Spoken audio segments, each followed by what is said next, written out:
नमस्कार दोस्तों, man part day 2 में आप सभी का स्वागत है। जैसा मैंने पिछले वीडियो में बताया था कि कुछ हमारे जो व्यूज़ पॉइंट थे वो छूट गए थे कल, बिकॉज़ टाइम की थोड़ी सी प्रॉब्लम थी। तो आज हम डे 2 स्टार्ट कर रहे हैं। आज हमारा दूसरा दिन है। यहीं से हम वापसी करेंगे अपने डेस्टिनेशन के लिए शाम तक घूमने के बाद। तो हमने वही सेम गाड़ी की है, फिर से मैं आपको बता देता हूँ।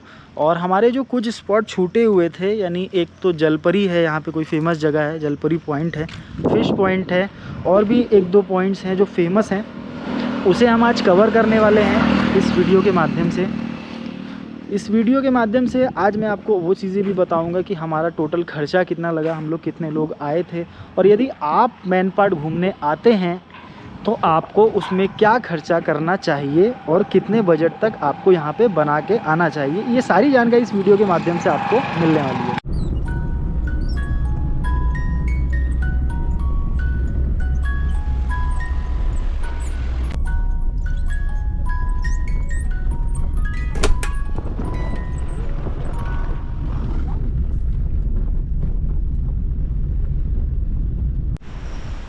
दोस्तों, हम पहुंच चुके हैं सनसेट पॉइंट। जी हाँ, ये एक और सनसेट पॉइंट है मैन पार्ट के पास, परपटिया सनसेट पॉइंट बोलते हैं इसको। और ये देखिए, इस रास्ते से होते हुए हम आए हैं। ये इसका एंट्री गेट है। दोस्तों, ये जो सनसेट पॉइंट है वो थोड़ा सा अलग है। अलग इसलिए, सबसे पहली बात तो ये बहुत दूर है। मैन पार्ट से मान के चलिए हम लोग 30-35 किलोमीटर अभी आगे आ चुके हैं, और तब ये पॉइंट पड़ा है। ये सबसे दूर माना जाता है जो यहाँ के जितने भी व्यू पॉइंट है मैन पार्ट में। तो वह परपटिया सनसेट पॉइंट इस जगह का नाम है। तो आज के दिन की हमारी शुरुआत इसी व्यू पॉइंट से होने वाली है। तो चलिए मैं आपको लेके चलता हूँ परपटिया सनसेट। मौसम की बात करें तो एज़ यूजुअल कल की तरह आज भी मौसम वैसे ही है, बहुत सुहाना है। बीच बीच में कभी बारिश होती है, फिर रुक जाती है, फिर हवाएं चलती हैं। खैर, ये मैन पार्ट का एक तरीका है। मैन पार्ट का मौसम ऐसे ही रहता है। अभी भी आप देखिए पीछे जो बहुत तेज़ हवाएं यहाँ पे चल रही हैं, और इस जगह पे हम जहाँ पे हैं ये इतनी ऊंचाई पे बना हुआ है, शायद इसलिए भी यहाँ का जो मौसम है वो बहुत सुहाना लग रहा है। ये देखिए, ये वो पूरा व्यू है उस जगह का।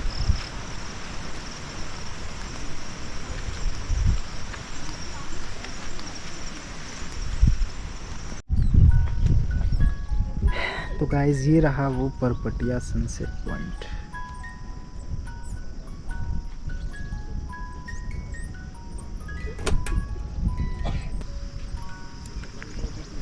यहाँ से आप देखेंगे तो देखिए कितनी ऊंचाई पे ये सनसेट पॉइंट बना हुआ है, कितनी ऊंचाई से हम इस जगह को और इस पूरी प्रकृति के नज़ारे को देख पा रहे हैं।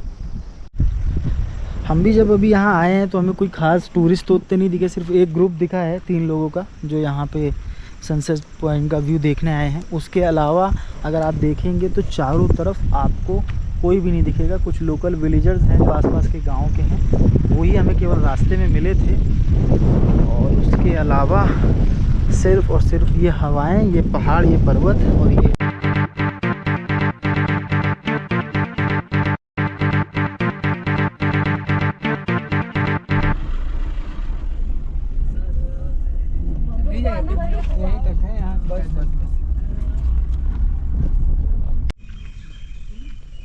दोस्तों, इस जंगल को देख के आपको क्या फीलिंग आ रहा है मैं बताता हूँ हमें क्या फीलिंग आ रहा है। अब हम जा रहे हैं जलपरी पॉइंट, और ये मेन जो रास्ता है उससे एक कच्चा रास्ता जाता है अंदर करीब 2 किलोमीटर।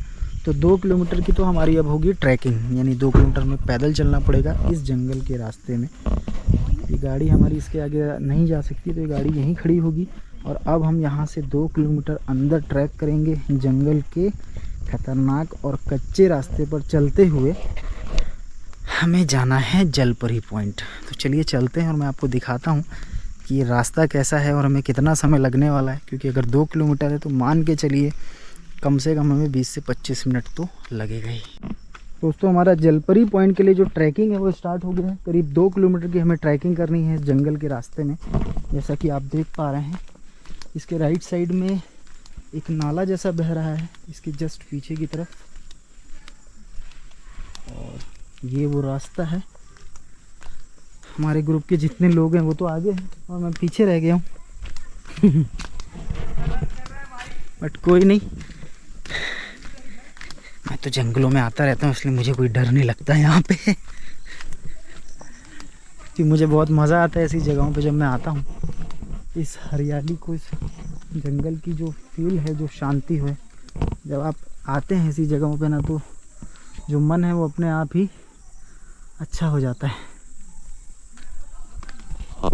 देखिए किस तरीके से कंजेस्टेड रास्ते होते हैं जंगल में, वो भी कच्चा रास्ता। जब बारिश हुई हो और फिसलन हो तो बहुत संभल के चलना पड़ता है।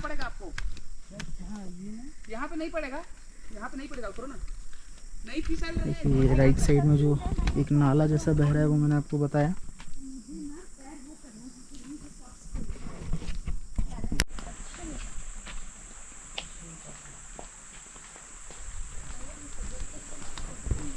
कि रास्ते में जो कुछ लोकल लोग हैं वो यहाँ पे मछली पकड़ रहे हैं, लेकिन हम जा रहे हैं जलपरी को ढूंढने और ये ढूंढ रहे हैं मछली को। बहुत मेहनत करा रही आइए आइए, जलपरी को ढूंढने के लिए चलिए। जलपरा दिख रहा है इधर। जलपरा। हाँ okay guys, let's have some fun. इस नदी को आप पार करिए, तब हम जलपरी तक पहुंचेंगे। थोड़ा केयरफुली चलो। पानी पार करो तो डूबाना हो सकता है, पड़ जाएगा तो फिर दिक्कत हो जाएगा। हाँ, जोक से भी बच के चलो। एक एक करके सब इस नदी को पार करेंगे। आराम से मोटे। बचपन में ऐसे वाले नाला पार करते थे। बचपन में बहुत भरा पानी में पैर के निकल जाते हैं, अभी भी निकल जाएंगे। चलिए फाइनली हो गया पार। एक नदी पार होने के बाद मिल गया है ये दूसरा नदी। करके देखो, अच्छा लगता है। हालांकि जंगलों की भाषा में इसे नाला कहा जाता है। अब इसको भी पार करना पड़ेगा। रास्ता थोड़ा कठिन है।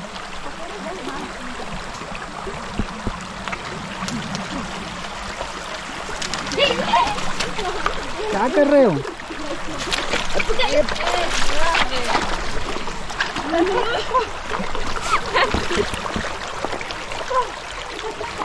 ये मैडम हो गई हादसे का शिकार, जैसा कि उम्मीद थी। उन्होंने ध्यान दिया नहीं, सावधानी हटी और दुर्घटना घट गई। इतना बोलने के बाद भी मछली पकड़ने के लिए बन रहा है। आ जाती है मछली इससे। तो दिखाओ ना, अभी एक आध मछली पकड़ेगे आप? अच्छा, पानी के बहाव को रोक के मछली पकड़ते हैं। हाँ। तो हम जाएंगे कहाँ से? कैसे जाएंगे? किधर से गए थे? यही तो है, इधर ही से। वो गिर गई थी वहाँ हाँ, पे। उधर से ही गिरी अच्छा, वो थी। देखो मच्छरदानी लगाए हैं, उसमें मछली मछली फंसी है। पत्थर में नहीं चढ़नी। मच्छरदानी है वो। तुम पर जाके देखो तो गड्ढा है के नीचे, मतलब रास्ते में आपको ऐसी एक झोपड़ी मिलेगी। ये एक साइन हो सकता है कि आप इस रास्ते में जा रहे हैं, तो वो सही रास्ता है। 2 से 3 बार पानी के उस रास्ते को पार करना पड़ा, जिसमें एक मैडम तो हमारी घायल हो गई, गिर भी गई। हालांकि पैर मेरा भी फिसला था। तो रास्ता वैसे ही है, थोड़ा सा ध्यान से ही आना पड़ेगा। तो हम अपने डेस्टिनेशन से तो बहुत करीब आ गए हैं। झरने की आवाज़ आप सुन सकते हैं जो आ रही है। ये रास्ता अब ये नीचे उतरना पड़ता है, इतना फिसलन है तो इतना केयरफुली उतरना पड़ेगा। ये देखिए बहुत ज़्यादा फिसलन है वहाँ पे। तो यहाँ पे जब भी आप आते हैं तो इस चीज़ का बहुत ध्यान रखिए कि रास्ता थोड़ा सा ज़्यादा डेंजरस है, तो बड़े हिसाब से आपको यहाँ पे चलना पड़ेगा। ज़रा से भी लापरवाही नुकसान हो जाएगी।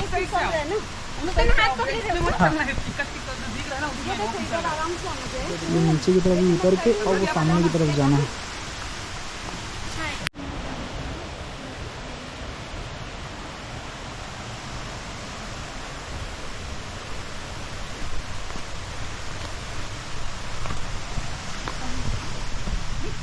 जंगल में क्या मिला?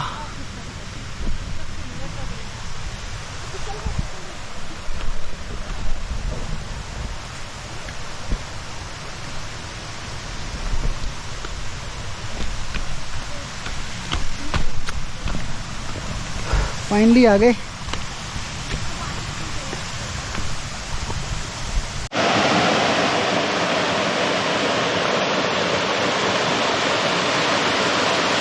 गाइस 2 किलोमीटर की फाइनली जर्नी के बाद हम आ चुके हैं जलपरी के व्यू पॉइंट पे, जहाँ मैन पार्ट के अधिकतर टूरिस्ट आते हैं। ये चारों तरफ का वो व्यू है जिसके लिए हमने बहुत मेहनत की है। गिरते पड़ते हम लोग यहाँ तक पहुँच गए हैं।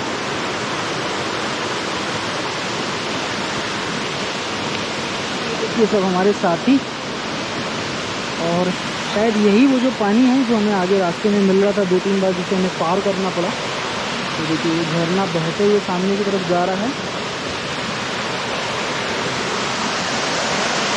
और ये रहा वो जलपरी पॉइंट, यानी जलपरी का वो झरना जिसे देखने के लिए हम इतनी दूर से आए। हमने इतनी लंबी ट्रैकिंग की, तो मज़ा तो आया इस जगह को देख के कि इतनी दूर आने के बाद चलो फाइनली हम पहुंच गए, और एक अच्छी जगह जो मैन पार्ट की खूबसूरती के लिए मानी जाती है वो जगह भी हमने देख ली।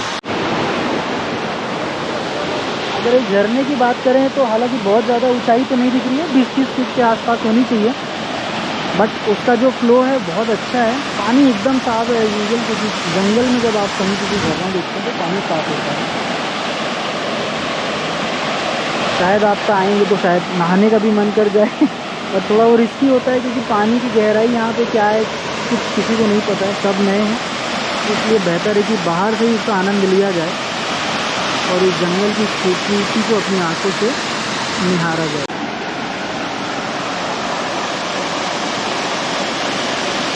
तो यहाँ पे ये साइड एंगल से हम आए हैं, यहाँ से वो नज़ारा है।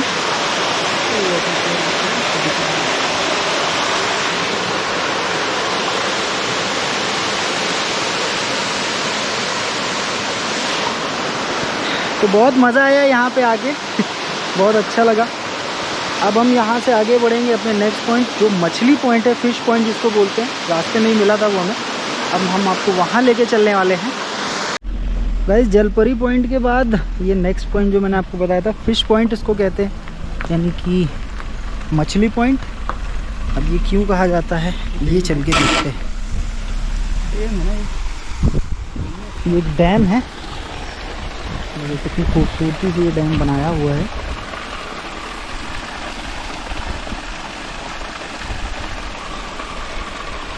अब नीचे उतर के देख लेते हैं। हालांकि यहाँ पे भी उतना कोई टूरिस्ट तो हमें नहीं दिखा, हम शायद सिंगल ही फ़िलहाल आए हुए हैं। ये सब चूँकि आउटर पे पड़ते हैं तो इतना लोग यहाँ नहीं आते हैं, या ये हो सकता है कि अभी फ़िलहाल नहीं है हमारे सामने। इस समय देखिए मैं इस डैम पे ही चल रहा हूँ। ये वो डैम जैसा बनाया गया है, इसे फ़िश पॉइंट कहा जाता है। मैन पार्ट का फ़िश पॉइंट इसी जगह को कहा जाता है। देखिए पहाड़ों से वो जो पानी गिरता है, पानी फिर यहाँ पे आता है।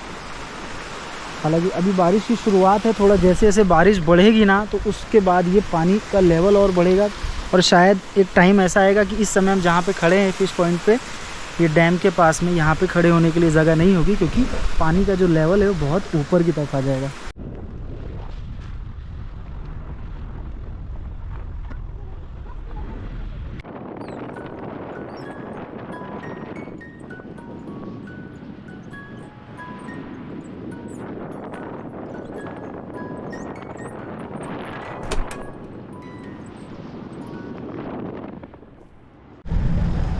तो गाइस घूमने के बाद अब हमारा लंच टाइम हुआ, लंच टाइम करने आए हम।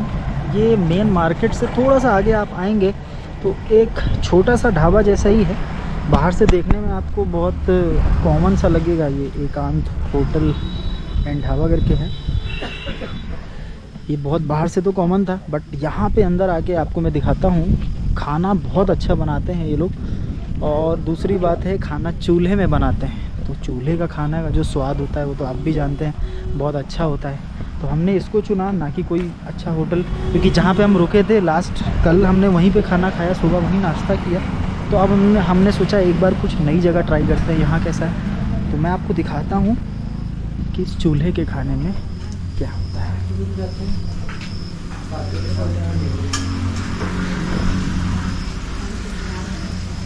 चूल्हे के खाने में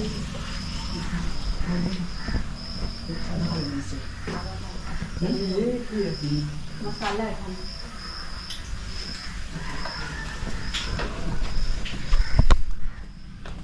आप यकीन जानिए इतने कम रेट में हमको यहाँ पे खाना मिला है, इतने चीप रेट में। मतलब मैं आपको एग्जांपल दे देता हूँ जिससे आपको शायद समझ में आ जाए।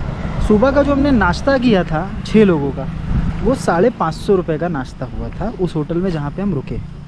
और अभी हमने जो लंच किया है वो है 460 रुपये में 6 लोगों का पूरा खाना, दाल चावल रोटी सब्जी सब कुछ। तो ये अंतर है वहाँ पे और यहाँ में। तो आप कभी भी देखिए, जैसे इन जगहों पे मैनपाट आते हैं या कहीं और भी आते हैं, तो आपको ये खाने पीने का थोड़ा सा देखना पड़ता है, अपना बजट क्या है कैसा है। कई बार हमें कम बजट में अच्छा खाना मिल जाता है, बस उसके लिए थोड़ा सा सर्च करना पड़ता है, थोड़ी मेहनत करनी पड़ती है, जैसा हमने किया है। तो ये एकांत, ये है मैनपाट का बस स्टैंड। आप कभी जाएंगे यदि बस वगैरह से, यहीं पे बस आती है। ये यहाँ का छोटा सा मार्केट है।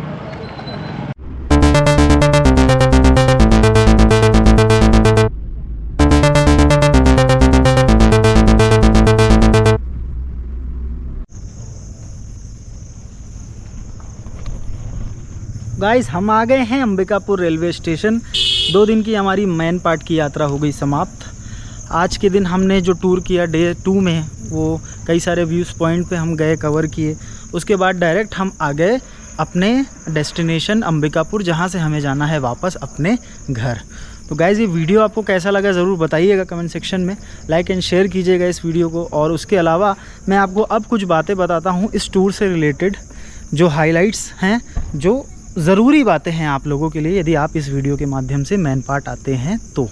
सबसे पहली बात, जो बजट की अगर बात करें, जो मैंने आपको बोला था कि मैं बताऊंगा, तो हमारा जो बजट हुआ वो करीब 15,000 रुपये के आसपास हुआ था। तो 15,000 के आसपास का हमारा टोटल खर्चा लगा इस पूरी ट्रिप में मैनपाट की। 2 दिन का टूर था, इसमें हम पूरी जगह को घूमे। कुछ एक जगह छूट गई, वो समय की वजह से हुआ। उसके अलावा अब जैसे हम लोग 6 लोग थे, तो हमारा जो खर्चा लगा वो करीब एक आदमी अगर पर हेड जोड़ा जाए तो वो 2,500 रुपये के आसपास लगा।